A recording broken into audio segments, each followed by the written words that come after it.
Boa tarde, meu nome é Felipe Benta de Godoy e hoje eu vou apresentar o meu trabalho de conclusão de curso. Primeiramente, eu gostaria de cumprimentar a banca que hoje me assiste, também gostaria de cumprimentar a comissão de TCCs e a minha professora orientadora, a doutora Adriana Arendt Talamini. O meu trabalho é intitulado como Análise de Estabilidade de Taludes Rochosos com uso de drone, um estudo comparativo. Eu separei a apresentação, então, em introdução, fundamentação teórica, materiais e métodos, resultados, discussão, considerações finais e, por fim, as referências.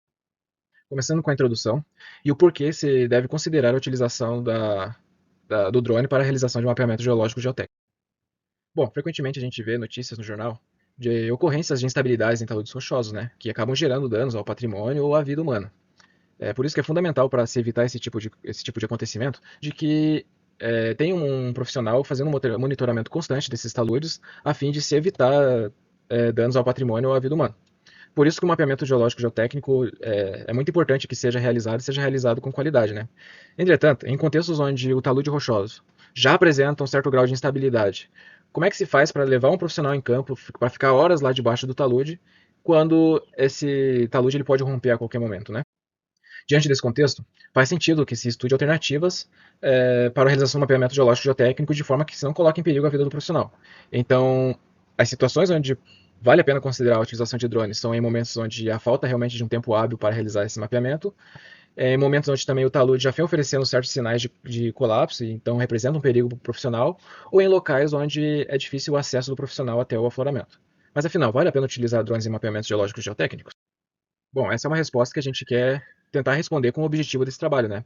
Que vai ser avaliar então a confiabilidade do uso de drone para a realização do mapeamento geológico geotécnico de duas bancadas na pedreira central localizada no município de Campo Largo, uma vez de que a viabilidade da utilização de drone está intrinsecamente está totalmente atrelada à confiabilidade dos seus dados.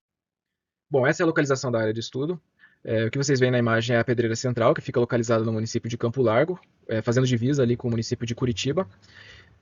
Esse trecho pintado em vermelho é o trecho que foi realizado o mapeamento geológico geotécnico, então é uma frente de lavra que tem uma direção geral NW e cerca de 130 metros de distância, né? Foram duas bancadas. Falando agora sobre materiais e métodos. Os métodos deste trabalho consistem então em três etapas, né? A primeira consiste na pesquisa bibliográfica, depois foi feito o mapeamento com drone, processamento dos dados aerofotogramétricos e análise de estabilidade, e depois foi feito o mapeamento geológico convencional de campo para validar esses dados obtidos com drone. No levantamento aerofotogramétrico, como já foi dito, o drone utilizado é um DJI Air 2S do departamento. A execução do voo foi feita de forma manual, utilizando o aplicativo próprio da plataforma do DJI, que é o DJI Fly, e foi adotado uma taxa de sobreposição de imagens de 70% a 80%. As fotografias foram tiradas em duas etapas, né? A primeira etapa foi feito um detalhamento maior da frente de lavra, então foi focado muito nas estruturas mapeáveis. E a segunda etapa de aerolevantamento foi feita de uma forma muito mais generalista e distante das bancadas. Bom, após o levantamento aerofotogramétrico, as fotos elas foram importadas para o computador e depois inseridas dentro do software de modelagem, que é o Agisoft Metaship. No Agisoft foi aplicada a técnica de Structure from Motion, como já foi mencionado anteriormente, né? E a partir disso foi feita a modelagem é, a modelagem do afloramento a partir das etapas, então, que é relativamente simples, né? Que foi a importação das fotos, alinhamento, a criação dessa nuvem de pontos a partir dessa técnica de Structure from Motion, geração do modelo, propriamente dito, e a inserção, a criação de texturas, né? Após isso, o modelo foi exportado em formato .obj.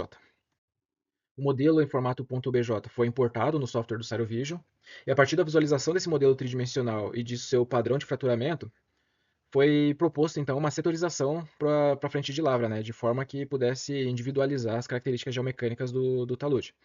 Então, na figura que vocês veem agora, é, está então essa setorização proposta, sendo então a primeira bancada, a bancada mais de baixo, variando de A1 até A5, e a bancada de cima indo de B1 até B5.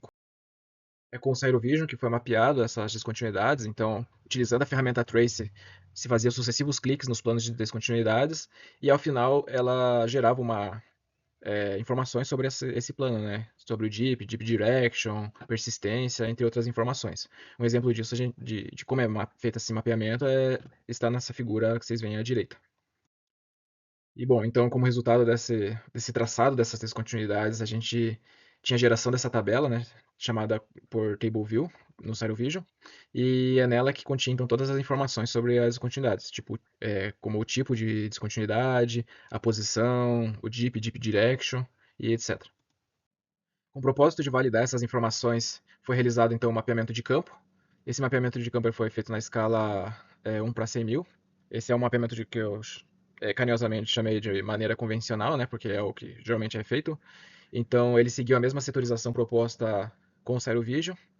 E esse mapeamento ele se deu em duas etapas então. A primeira etapa foi feita na segunda bancada, equivalente aos setores do B1 ao B5, e uma segunda etapa foi feita na primeira bancada dos setores A1 até o A5. Durante o mapeamento de campo foi observado os parâmetros conforme descritos na fundamentação teórica, então foi avaliado a resistência do maciço, a classificação do tipo de descontinuidade, foi feita a descrição da rocha, obviamente, né? Orientação, espaçamento, abertura, persistência, rugosidade, o tipo de material de preenchimento, que é muito importante, e aí eventuais condições de percolação de água. Bom, as medidas das descontinuidades foram inseridas no software DEEP 7.0, em formato Deep Direction, como pode ser exemplificado na figura ao lado. Então, a partir disso foi feita a análise cinemática, né, onde se adotou o ângulo de atrito de 30 graus, considerado padrão para análise cinemática dos dados obtidos com drone. E para os dados obtidos em campo, foi utilizado o método de Marinos e Hawkes em 2000, onde ele correlaciona o GSI com a constante de MI.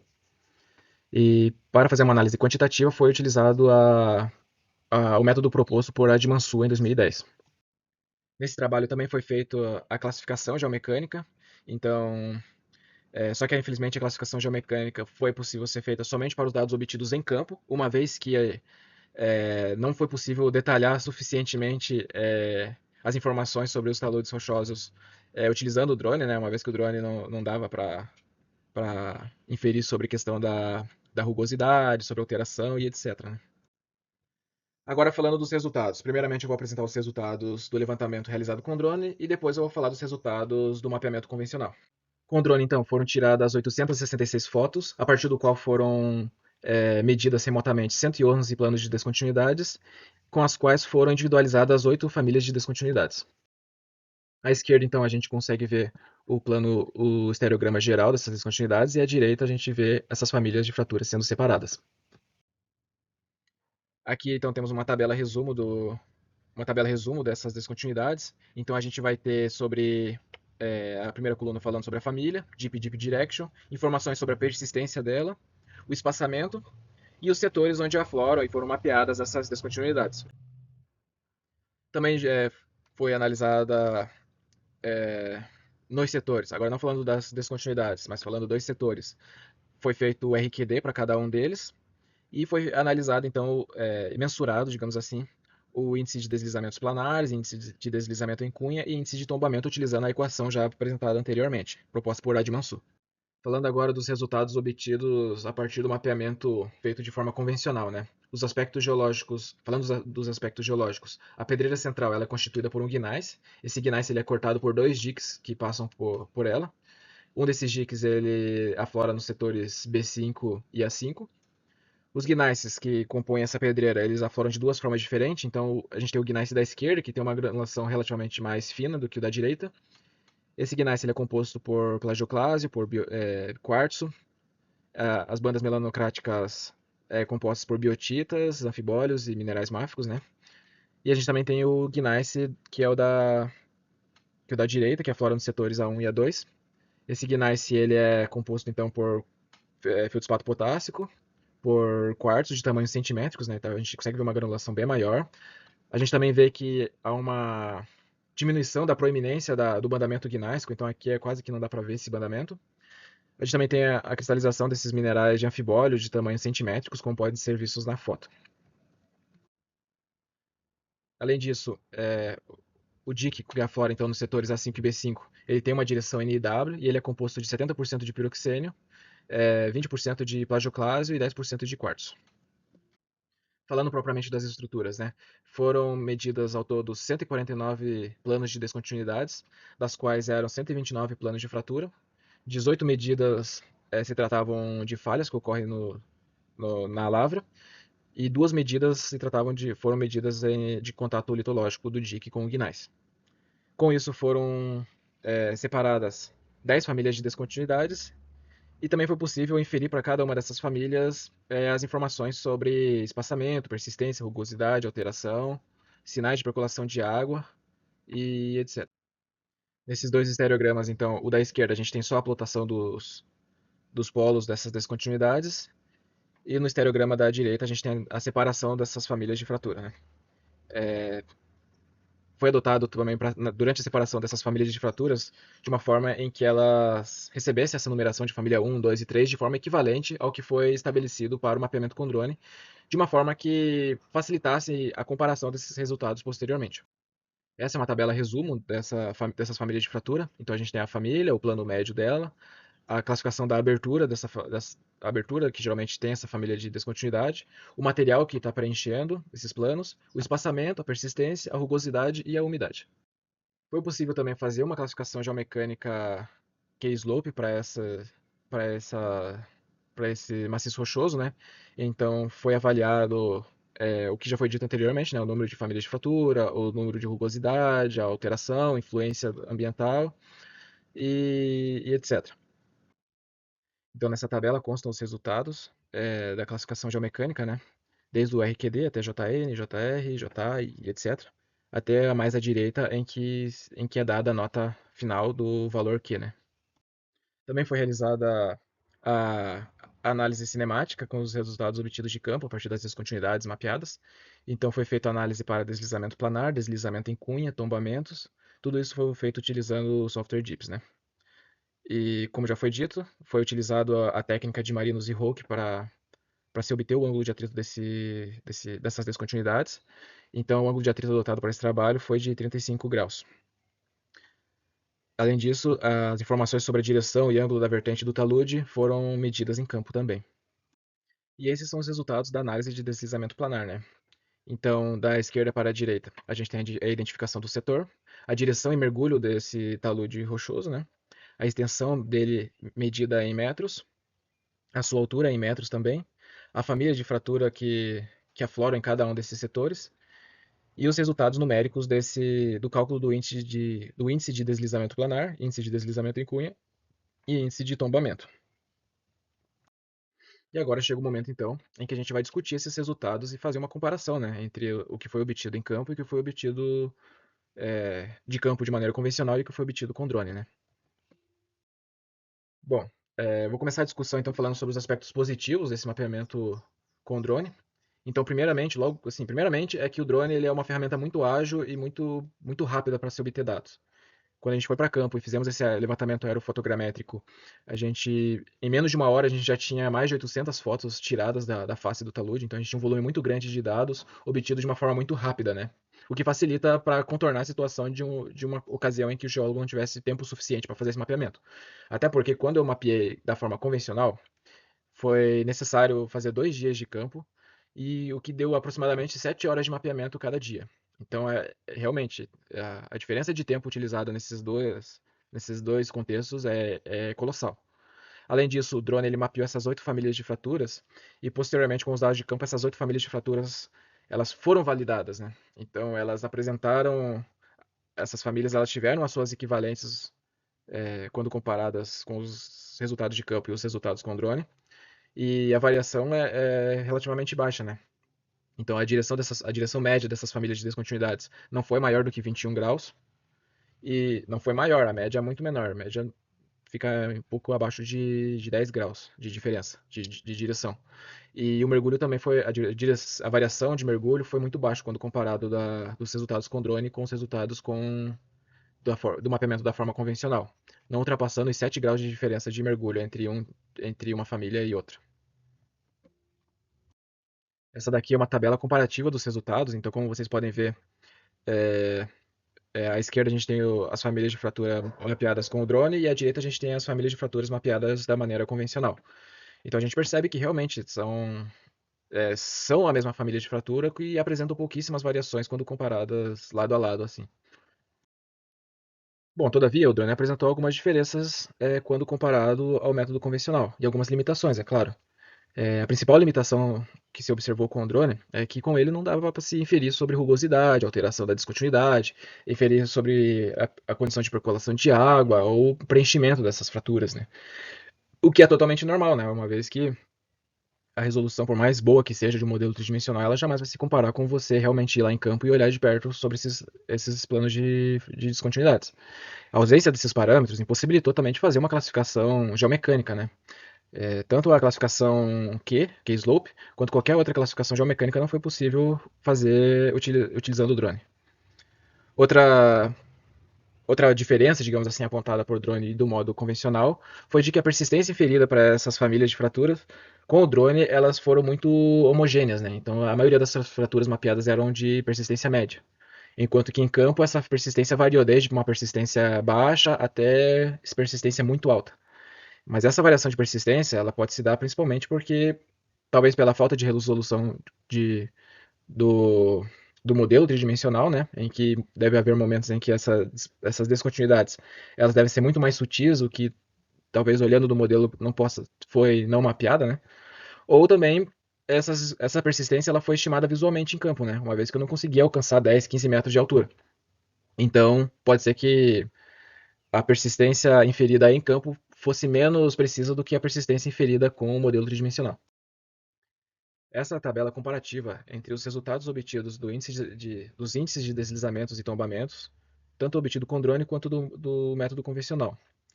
Foi observada uma certa variação desses resultados quando colocados lado a lado. Essas variações elas podem se explicar, provavelmente, por conta da maneira como foi mapeado cada uma dessas descontinuidades, né? Porque enquanto com o Sarovision o tamanho da descontinuidade ou a altura onde ela aflorava não era um problema, sendo possível mapear descontinuidades que passavam por setores inteiros de taludes de cima a baixo, da forma convencional, a minha linha de amostragem a minha linha de amostragem se limitava à minha altura, né? Então, muitas vezes aconteceu de eu estar num setor, eu olhar para cima, ver famílias de fraturas, mas essas famílias de fraturas elas não afloravam de uma altura em que eu pudesse medi-las, né? E eu acredito que isso possa sim ter influenciado nos resultados de deslizamentos planares, cunhas e tombamentos. Bom, para resumir, com drone então é muito fácil você coletar um grande volume de informações de uma maneira muito rápida, né? Que nem tem comparação com a forma convencional. Além disso, essas descontinuidades, o local onde elas afloram não é um problema para o mapeamento com drone, então com o vídeo eu conseguia mapear fraturas em qualquer lugar que elas estivesse, não importa se ela tivesse 10, 15, 20 metros de altura, o que para condição humana é um fator altamente limitante. A utilização do drone ela vai oferecer muito mais segurança e conforto para a pessoa que está fazendo esse mapeamento geológico geotécnico, né? Então a pessoa pode sentar, ficar num lugar muito mais confortável, muito mais seguro para fazer esse mapeamento. Entretanto, algumas dificuldades são apresentadas quando a gente vai processar esses dados, né? A primeira dificuldade que, pelo menos eu tive, foi de realmente utilizar, foi a necessidade de ter um hardware mais robusto para processar esse alto volume de informações. E esse alto volume de informações, além de ser necessário um hardware robusto, demanda tempo também. Então o computador ele fica horas ali processando nuvem de pontos, traçando polígonos. Então é um processo que, apesar de ser muito rápido em campo, ele acaba sendo mais demorado quando chega no momento de processar essas informações. Então, pelo menos no caso dessa pesquisa aqui, para processar o modelo tridimensional foi levado aí perto de 12 horas de trabalho do computador constantemente parado ali só processando. Bom, agora as considerações finais, né? Então o drone ele é muito eficaz para identificar essas famílias de fraturas, como foi mostrado e validado com as informações do método convencional. Os índices de ruptura apresentaram assim uma certa diferença quando comparados, demonstraram pouca compatibilidade de forma geral, né? Apesar da alta resolução do modelo tridimensional, é praticamente, pelo menos atualmente, é muito, muito, muito difícil mesmo você pegar e obter um nível de detalhamento que você normalmente obteria em campo. E os valores de RQD, para quem deve ter percebido que eles foram um valor de RQD bastante alto, né? Mas é engraçado, porque o maciço ele é altamente fraturado. Então, esses valores de RQD alto condizem com o que propôs Barton, né, quando ele fez essa classificação geomecânica, de que somente a classificação RQD não seria boa o suficiente para você caracterizar o maciço rochoso numa classe de estabilidade. Então, por isso que eu acredito que a tecnologia, o drone, ele pode ser muito mais bem aproveitado quando ele é utilizado em conjunto com os métodos convencionais, né? Então, um exemplo disso é que, hipotético, né, é que se você faz um levantamento de drone de campo, faz esse processamento das imagens, traça os setores, a altura das bancadas e essas descontinuidades, faz análise cinemática e observa quais são os setores que apresentam maior condições de instabilidade, o teu trabalho em campo ele fica muito mais preciso e expedito, né? Então você já vai trabalhar diretamente naqueles setores onde apresentaram uma condição maior de instabilidade. Você não vai utilizar o tempo que você poderia utilizar mapeando para medir a altura de bancada, medir largura do trecho medido, né? Isso, então esse tipo de utilização com o drone de forma conjunta à maneira tradicional, convencional, pode sim ser uma ótima alternativa de evitar mesmo de que o profissional, de que o geólogo gaste muito tempo em campo, né? Principalmente levando em consideração condições em que os taludes realmente se encontrem em uma condição de mais instabilidade, né? Falando agora sobre as referências, essas são as referências que eu utilizei para fazer a apresentação do trabalho e muito obrigado.